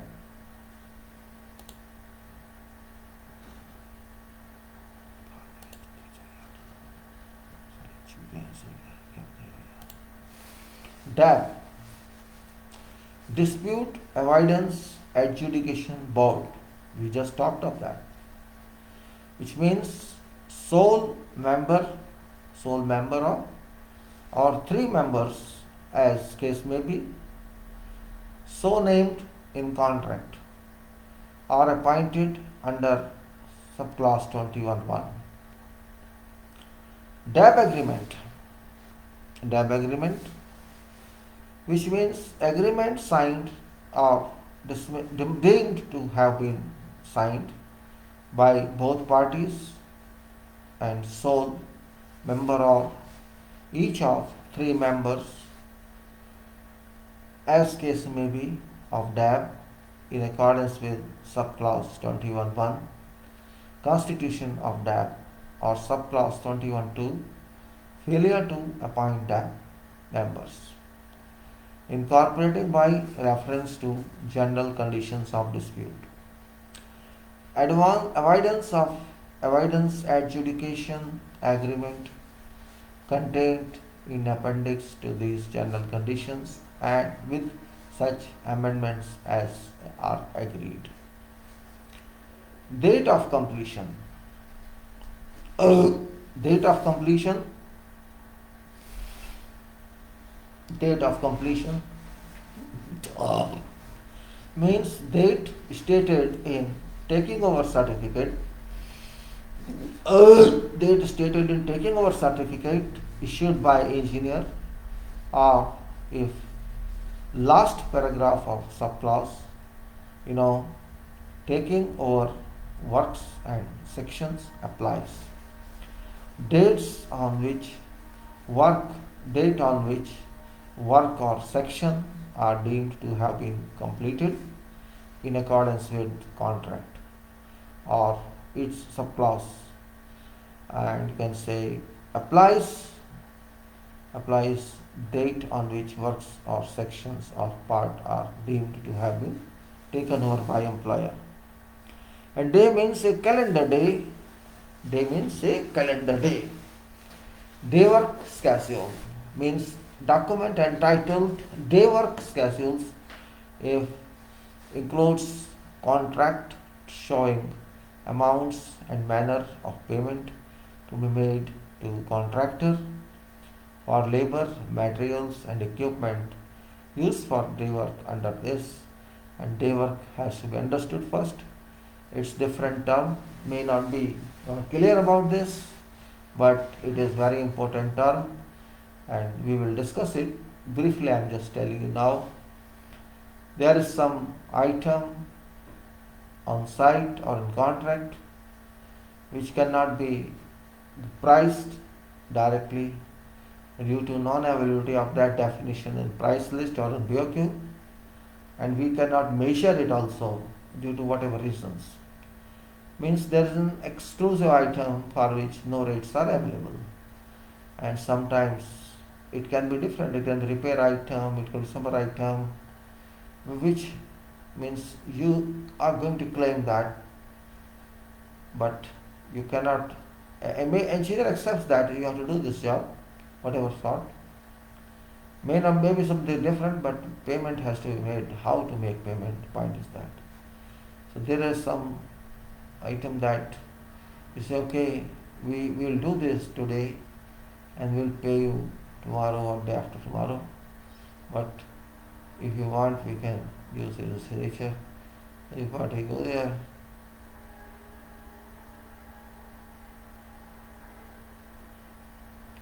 So that means everything cannot be measured from day work activity. It's agreed by employer and contractor that whatever human resources are deployed on that site, whatever number of machines are available, they should die.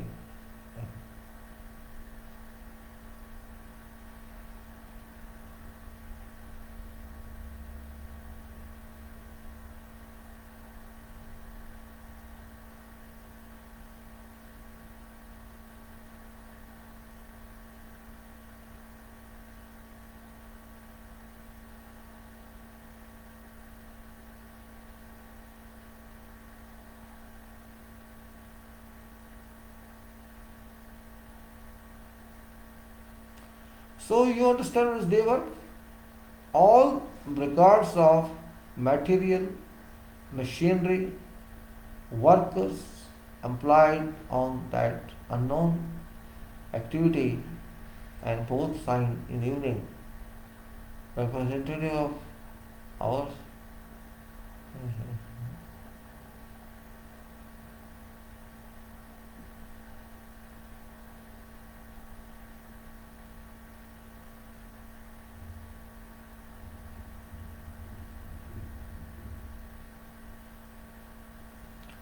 So, for which both parties agree and payment is made based on agreed rates, because that item can't be measured and those papers are kept in record. Defects notification period. Defects notification period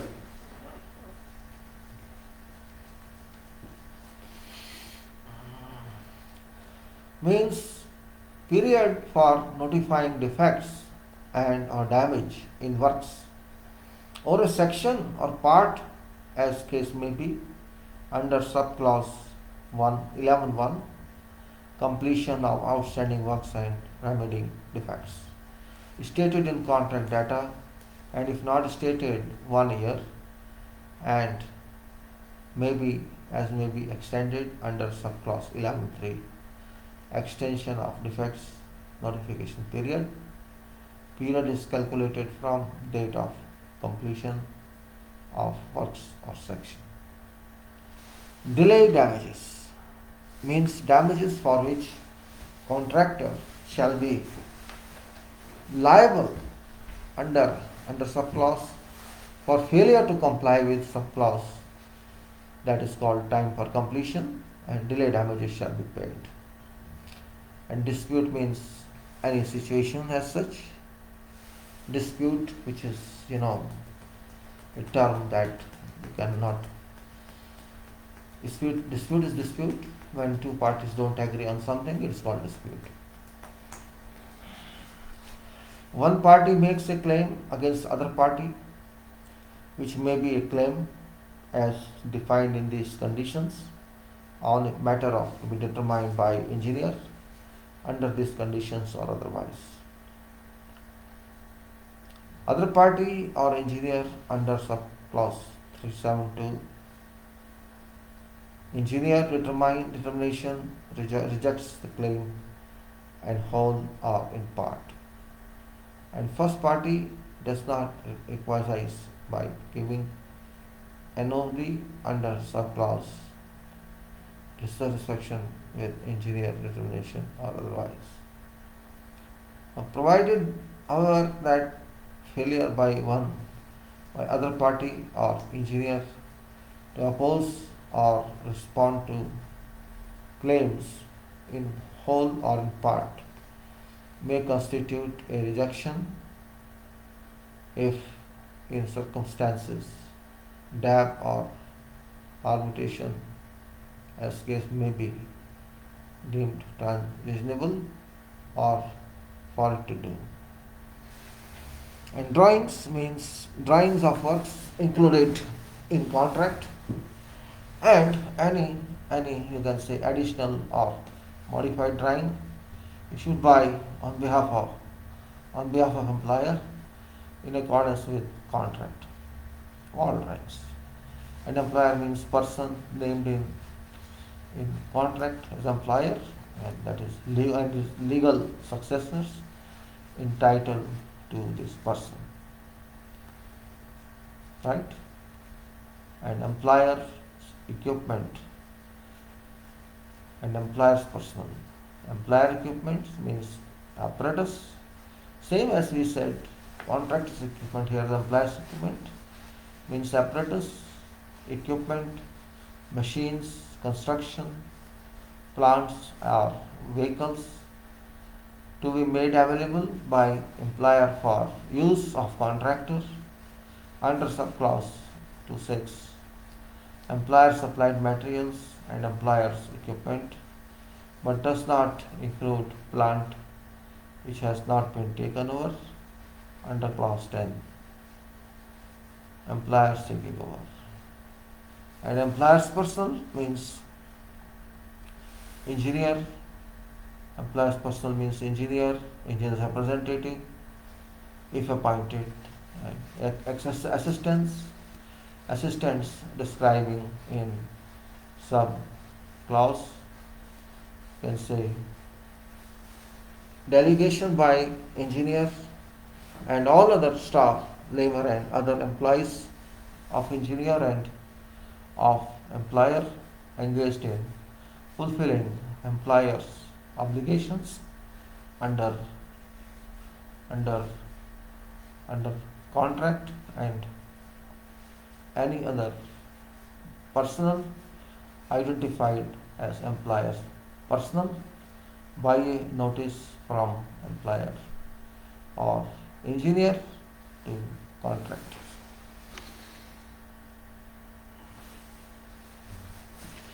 Let me see what time is left and how much can I do. 1:49, so 2 hours are not over. Let us move on this better, definitions are very, very clear and different, We have to understand contract very clearly. These definitions are only without mathematics, so it's not difficult to understand. Sometimes means everybody can understand them. If you have interest, if you concentrate on that, and if you don't concentrate on that, you cannot understand anything. That's also true.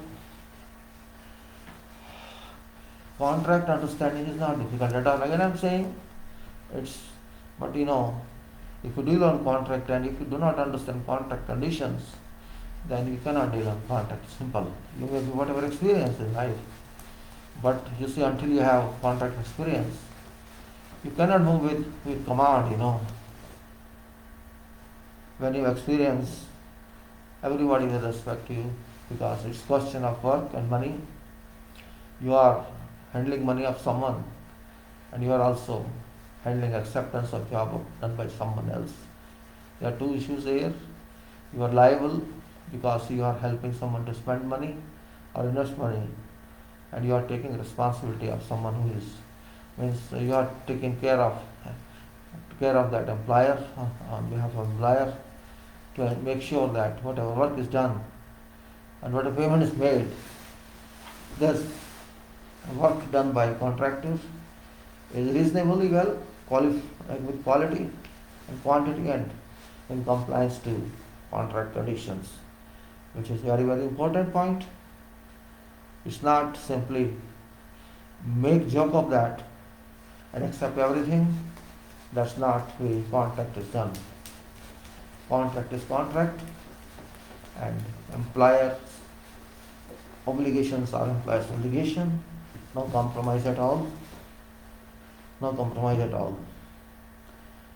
Once contract is agreed, both parties are bound on that contract, and I think best is if there's some dispute, you avoid yourself, you solve yourself. Best way is that, rather than submitting them to arbitration. Because why to unnecessary increase your cost? No need. You can solve because you both are on contract. Actually both of you know where you are wrong and where you are right. Nobody can deny this fact, but even then it happens that disputes do occur.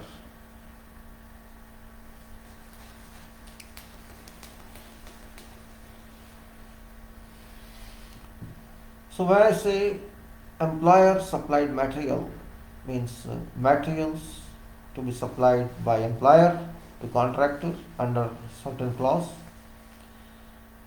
and you can say engineer means person who is named in contract, named by designation, and contract data appointed by employer to act in capacity of engineer for purposes of contract, or whatever replacement appointed under this clause, replacement of engineer.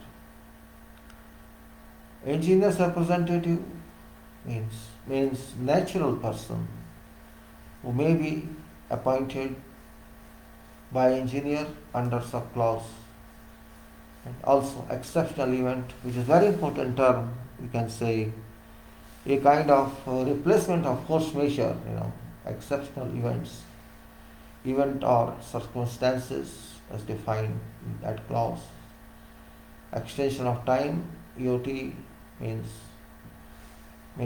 extension of time for completion under subclause. And then FIDIC is an organization, Federation of Federal, you can say Federation International des Engineers Councils.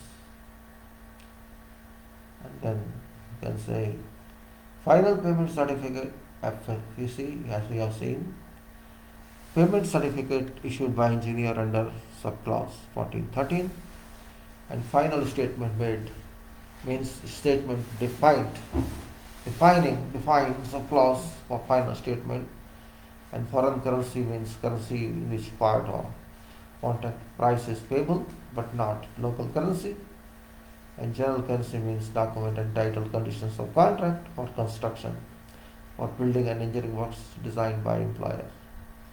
It's published by FIDIC. Now, goods means contractors' equipment, materials, plant and temporary works, or any of them.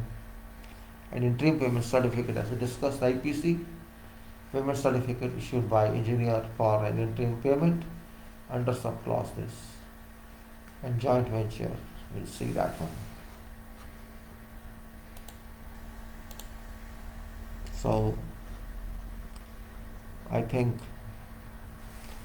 now it's already more than 2 hours, and I think you will be very much bored. Let me see if I can download a file which I think should be very important for me and for you as well, which I want to start here. If I could download that file, it will help many.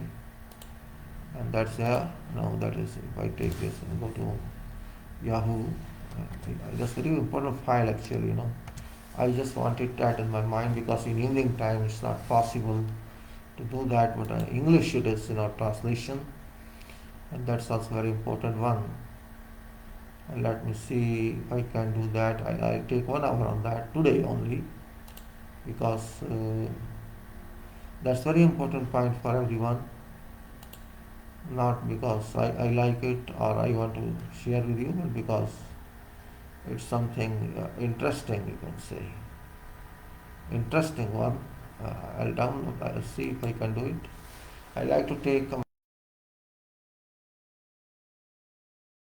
English translation from Hindi, and this can be learned by everybody. It doesn't matter if it's Hindi to English, it can be done by everyone, and that is of course interesting one.